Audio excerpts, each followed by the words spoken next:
Olá, professores! Vamos começar a segunda aula, inspirada no livro da Irandé Antunes, chamado Muito Além da Gramática, onde a gente está conversando um pouquinho sobre alguns mitos ou verdades voltados para o ensino da gramática no ensino fundamental. Na aula anterior, nós discutimos a primeira afirmativa, que nós constatamos que era um mito, e agora nós vamos discutir a segunda afirmativa que vocês comentaram lá no mural. Vou colocá-la agora para vocês olharem. Então, nesta aula 2, nós vamos discutir a seguinte afirmativa: basta saber gramática para falar, ler e escrever com sucesso. O que será que vocês comentaram lá no mural? Aqui eu trouxe alguns comentários de professores, todos colocaram que essa afirmativa é um mito. Embora a gramática ajude muito, mas depende de muitos outros fatores, como histórico, pessoal, capacidades especiais, criatividade, desenvoltura. O segundo professor colocou apenas que é um mito. O professor Luiz aqui colocou que é um mito, mas que para escrever a gramática seria suficiente. Ela é uma orientação, embora na fala isso não aconteça, porque na fala há permissões de informalidade. Eu acho que aqui nesse caso tem outras coisas para a gente discutir, porque tem gêneros escritos que também têm traços da oralidade, né?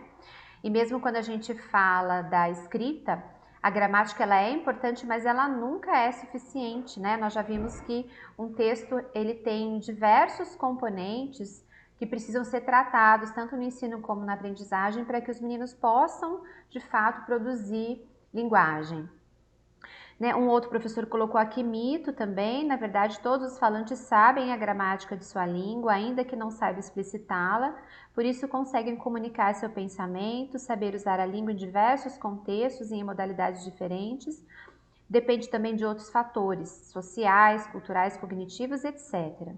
E a professora Flaviana colocou aqui como mito, mas que ser um bom conhecedor das regras de uma língua ajuda bastante. Então, a gente vai comentar um pouquinho sobre esse aspecto.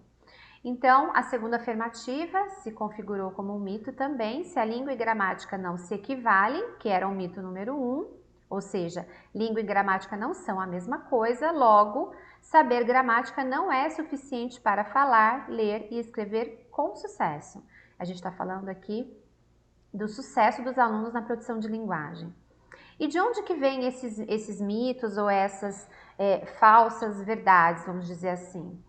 Primeiro, esse segundo mito, ele decorre do primeiro, de que a gramática equivale à língua. Ou seja, que o conhecimento da gramática basta. Então, tudo vai estar sempre sendo comparado ou atrelado ao ensino da gramática. Uma outra crença enraizada que a gente tem e que a gente percebe nas falas de algumas pessoas é de que um bom conhecedor de gramática é sem dúvida um bom leitor e um produtor de texto, algo que fosse meio que automatizado, quer dizer, um bom leitor significa ser um bom escritor, um bom conhecedor da gramática significa ser um bom leitor e um bom escritor, e a gente sabe que isso não é verdade. Eu posso ser uma boa leitora, mas não ser uma boa escritora. A leitura, ela tem, é claro, uma função muito importante na escrita, especialmente de modelização, de repertório, mas as capacidades que a gente precisa utilizar para escrever um texto, elas vão além das capacidades que a gente utiliza na leitura desse mesmo texto. Uma outra questão também é o foco na explanação de cada uma das classes gramaticais, na memorização de nomenclaturas e em análise sintática, que perdurou por muito tempo no ensino da língua portuguesa. Esses três aspectos, que é importante que a gente pense qual é o espaço que esses aspectos do ensino da língua ocupam na sala de aula de vocês, para que a gente possa pensar se por detrás da prática pedagógica que a gente tem, essa crença aparece. Ou de que forma ela aparece, de que tamanho ela tem, né? A gente vê muitas vezes no ensino de língua portuguesa essa preocupação grande de que os meninos memorizem termos, façam análise sintática e acaba que, em detrimento disso, o sentido dos textos fica um pouco prejudicado. Bom, seguindo adiante, no ensino, pensando nas implicações desse mito para o ensino e aprendizagem, a gramática ela é insuficiente, pois a interação verbal requer ainda o conhecimento real ou do mundo, Nas primeiras videoaulas que nós trabalhamos aqui as questões de textualização, análise de textos, a partir da obra da Irandé, nós falamos bastante sobre os diversos tipos de conhecimento inspirados aí na Enguedor e Co. Então, além da gramática, a gente precisa, os alunos, né, os falantes, os leitores, escritores, precisam de conhecimento real, de conhecimento de mundo, precisam de conhecer as normas de textualização, ou seja, de uso da linguagem, e as normas sociais também de uso da linguagem, que tem as implicações, a sua implicação nas condições de produção de cada discurso, que são diferentes, né? Por isso que o Marcuse diz que um texto é um evento comunicativo, porque ele é um evento único, aconteceu aquela comunicação, aquele momento ele não vai se repetir. E conforme esse contexto de produção se altera, o texto também é alterado, até porque os interlocutores são diferentes. Bom, o conhecimento real ou o conhecimento do mundo, então, ele está totalmente relacionado ao conceito de linguagem, né? Se a linguagem ela tem como objeto de significação as coisas da realidade ou as coisas do mundo, seja uma realidade experimentada externamente ou uma realidade subjetiva, desejada, imaginada, não importa. Nós falamos das coisas que têm qualquer tipo de existência e é por isso que nos nossos textos nós não precisamos dizer absolutamente tudo para os interlocutores, porque esses interlocutores compartilham desse mundo conosco e têm conhecimentos partilhados e adquiridos que vão ajudar nessa leitura e nessa interpretação e produção de textos.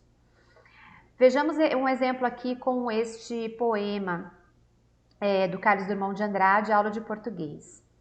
A linguagem na ponta da língua é tão fácil de falar e de entender. A linguagem na superfície estrelada das letras sabe lá o que ela quer dizer. Professor Carlos Góes, ele é quem sabe, e vai desmatando o Amazonas da minha ignorância.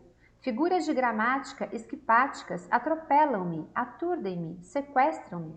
Já esqueci a língua em que comia, em que pedia para ir lá fora, em que levava e dava pontapé. A língua breve, língua entrecortada. Do namoro com a prima, o português são dois, o outro, o mistério. Então esse poema, Aula de Português do Drummond, ele é muito interessante, daria para a gente fazer uma discussão só em torno desse poema, até porque ele fala de duas línguas portuguesas aqui, né? Uma que para ele é misteriosa e outra que para ele é uma língua do namoro com a prima, né? É uma língua estrelada das letras, mas ele cita aqui, por exemplo, a expressão o Amazonas de minha ignorância. Se a gente não sabe o que se refere, né, a que se refere a expressão Amazonas, se a pessoa desconhece as particularidades desse objeto, por exemplo, a extensão do Amazonas, como é que ela vai interpretar esse verso do poema? Ou seja, a interpretação desse verso não depende de uma questão linguística propriamente dita, mas de conhecimento real do mundo, ou seja, de informação que esse aluno, né, de conhecimento enciclopédico, que o leitor precisa ter para interpretar esse poema. Quanto aos conhecimentos dos recursos de textualização, esses conhecimentos, além do conhecimento de mundo e dos demais conhecimentos que a gente precisa ter enciclopédicos, os meninos também precisam saber das regras, das regularidades que fazem com que a gente organize um texto de forma sequencial, que faça com que o texto tenha continuidade, progressão, então os diferentes articuladores, a questão da coesão e da coerência textual, isso precisa ser trabalhado porque faz parte do recurso de textualização. Tem relação com a gramática? Tem relação com a gramática, mas tem muita relação com a construção de sentido do texto. Além disso, nos recursos de textualização, o menino precisa selecionar o gênero textual mais adequado para a finalidade comunicativa dele. Ele precisa pensar nas estratégias de interação com o interlocutor, como é que eu vou prender a atenção desse leitor no meu texto ou dessa pessoa que eu estou conversando ali pessoalmente, que estratégias que eu vou utilizar de interação, que precauções que eu tenho que tomar também para evitar mal entendidos, para evitar ambiguidades ou ruídos no discurso. O que nós vamos explicitar e o que vai ficar implícito, ou seja, qual é o conhecimento partilhado entre mim e esse ouvinte ou esse leitor que eu não preciso ficar explicitando, né? Que eu vou deixar ali subentendido porque ele tem condições de fazer inferências. E se eu vou parafrasear, se eu vou fazer alusão a alguma coisa, vou citar um exemplo, de que forma que eu vou organizar essa minha atividade linguageira. Tudo isso está dentro dos conhecimentos dos recursos de textualização. Não basta então saber, por exemplo, vamos pegar aqui trazendo a nossa gramática para cá, não basta saber que um pronome é uma palavra que substitui um nome, ou que uma elipse é a omissão de um termo recuperável pelo contexto precedente.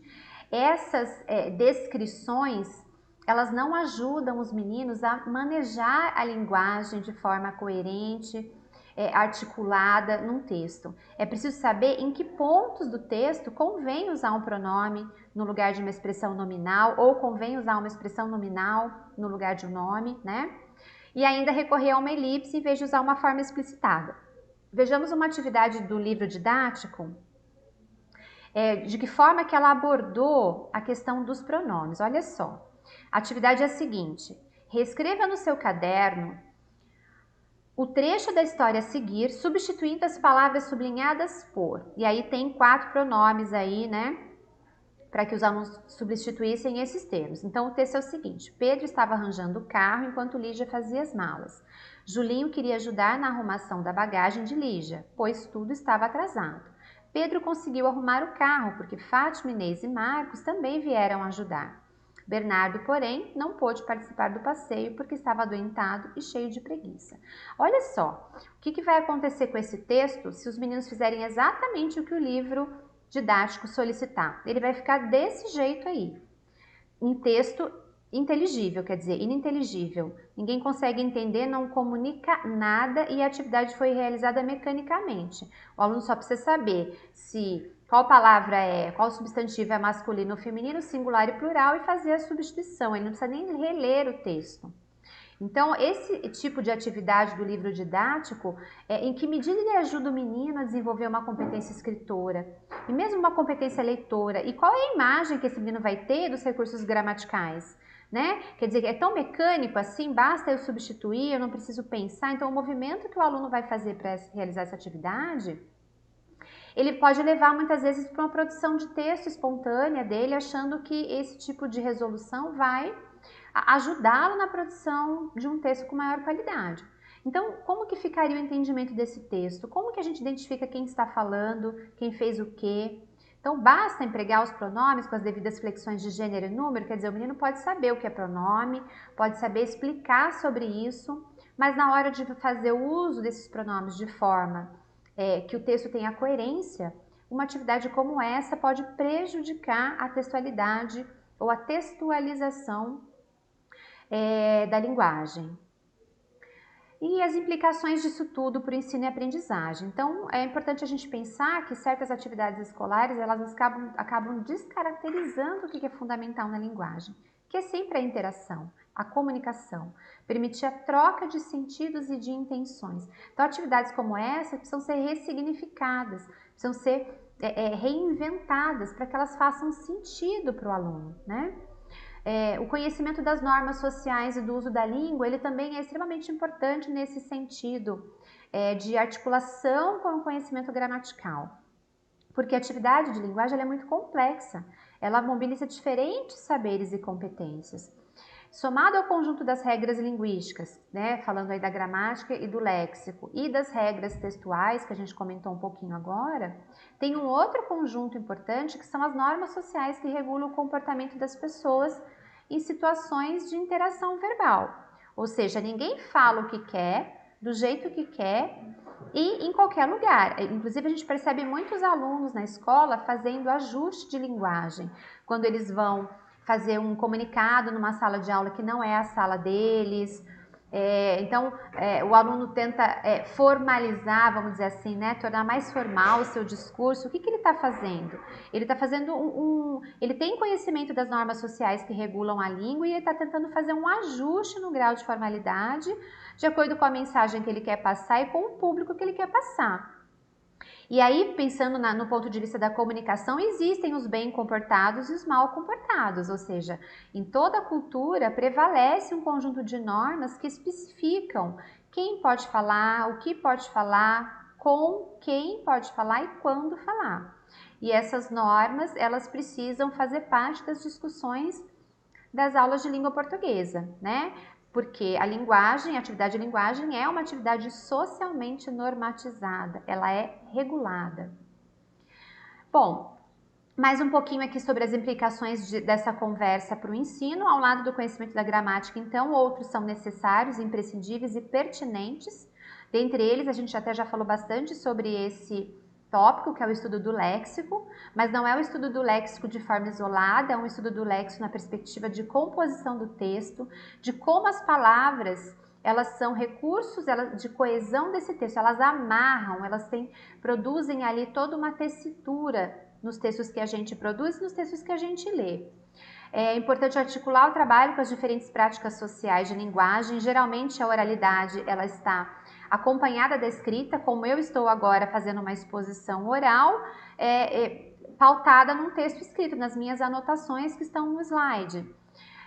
A leitura com análise linguística e semiótica escrita, ou seja, a partir da leitura, identificar os elementos linguísticos que fizeram daquele texto um bom texto, e que essa análise depois possa repercutir na escrita. Por isso que eu reitero bastante a questão de articular as práticas de linguagem e não trabalhar tudo fragmentado. Ampliar o repertório de informação dos alunos também sobre assuntos e temas diferentes em leituras, debates e reflexões orientadas é muito importante, gente. Eu vou dar um exemplo disso agora. Então, fazer rodas de conversa mesmo e leituras diárias, simplesmente para se fazer uma reflexão, um debate, para que os meninos fiquem mais antenados em determinados assuntos e até fazer leituras extensivas de livros, de obras que os alunos não teriam condições de ler sozinhos, é extremamente importante para que o menino tenha o que dizer no texto. Eu vou dar um exemplo aqui de um livro que se chama Manual da Paixão Solitária, do Moacir Scliar. É um material que eu indico para vocês. Eu vou colocá-lo na sala de aula, mas aos poucos, porque eu vou trabalhar alguns excertos desse livro com vocês para exemplificar, durante as atividades complementares, algumas das minhas falas aqui. Nesse trechinho aqui, eu vou ler um trechinho para vocês e vou deixar uma pergunta lá na sala de aula para que vocês respondam em relação a conhecimento de mundo que esse texto requer durante a leitura. Meu avô Jacó teve um sonho que não por acaso foi precedido por acontecimentos decisivos em sua vida. Astuciosamente, ele obtivera do irmão gêmeo, nascido antes dele, Esaú, o direito de primogenitura, com a ajuda da mãe, a ardilosa Rebeca. Recebera do pai, o velho e cego patriarca Isaque, a última e decisiva bênção, aquela que o consagraria como herdeiro. Furioso, Esaú decidiu matar o irmão, a conselho de Rebeca. Jacó fugiu para a casa de seu tio Labão, em Harã, empreendendo longa e áspera marcha noturna pelo caminho e pelo deserto. Lá pelas tantas, exausto, não aguentou mais. Precisava dormir e faria isso ali mesmo, ao relento. No meio do caminho havia uma pedra. As pedras estão no mundo há muito mais tempo do que nós, humanos, e à exceção de eventuais avalanches ou terremotos, permanecem quietas, imóveis, aguardando que as utilizemos. E nós as utilizamos muito. Com pedras construímos casas, castelos, templos, estradas. Ao longo dos milênios, pessoas carregaram pedras, pessoas trabalharam com pedras, pessoas criaram obras-primas em pedras. Mas não foi nisso que Jacó pensou quando viu a pedra no meio do seu caminho. Não era o escultor, não era daqueles artistas que olham para uma pedra, uma rocha e veem ali um anjo, um cavalo, uma figura feminina. E mesmo que fosse um artista, naquele momento estava mortalmente cansado e pouco propenso a inspirações de qualquer tipo. O que lhe ocorreu foi deitar-se e apoiar a cabeça na pedra. Dormir sobre pedras não é das coisas mais agradáveis. Pedra não é travesseiro nem penas, nem de espuma, assim como relento não é hotel, nem mesmo para aqueles que amam muito a natureza. De toda forma, e em geral por falta de alternativa, há muitos tiveram que dormir assim, de cabeça sobre a pedra. E aquela pedra em particular provavelmente já serviria de apoio para muita gente. Ao longo do tempo, um troglodita com feições de gorila, que com sua clava lá em busca de uma presa, um soldado mercenário ansioso por fazer fortuna, uma mulher desesperada procurando o amante que a abandonara, todos exaustos teriam ali deitado a cabeça e dormido um sono profundo. Ao fazê-lo, haviam deixado na pedra, além do tênue resíduo do seu suor, o tênue resíduo dos seus sonhos. Visões oníricas haviam assim penetrado nos invisíveis poros da pedra, incorporando-se a ela, impregnando-a e tornando-a encantada? Pode-se dizer isso, que aquela pedra ficara encantada, que se tornara silenciosa depositária de arcaicas fantasias, fontes inesgotáveis de sonhos e visões. Fantasias, sonhos e visões capazes de, mediadas pela mineral dureza e por estar filtradas e direcionadas, tal como um fluxo de partículas infinitamente pequenas é direcionado por certas fantásticas máquinas, mobilizar a imaginação do adormecido. A pedra era até capaz de educar, verdade que de forma insidiosa, imperceptível, aquele que sobre ela repousasse. Educação pela pedra? Sim, educação pela pedra.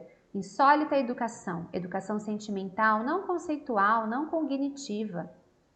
Educação que não resulta num mensurável incremento de conhecimentos e de habilidades. Educação não avaliável pelos testes de inteligência. Educação alternativa. Educação heterodoxa. Educação discutível e controversa. Talvez mais importante, educação mesmo assim.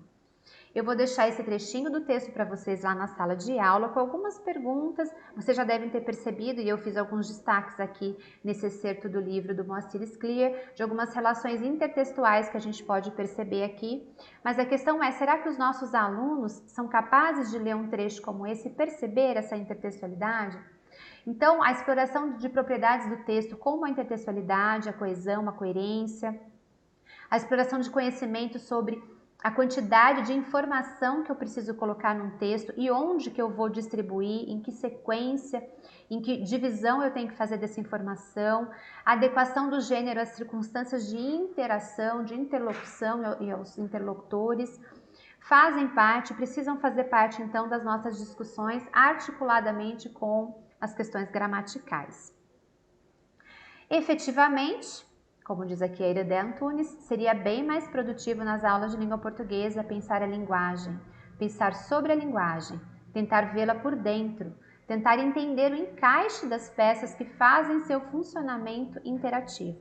Essa é a proposta que eu estou aqui lançando para a gente, para nós, professores de português, aí como um desafio para a gente pensar um pouquinho a cada dia. Na semana que vem, a gente vai comentar na próxima videoaula a seguinte afirmativa: mito ou verdade? Explorar nomenclaturas e classificações é estudar gramática. Então, essa será a discussão da nossa terceira aula na próxima semana. Eu vou ficando por aqui, deixo o material complementar para vocês então na sala de aula. Explorem os excertos do livro do Moacir Scliar. No final dessas videoaulas eu deixo o material para vocês lerem e se divertirem com essa obra, que ela é muito interessante.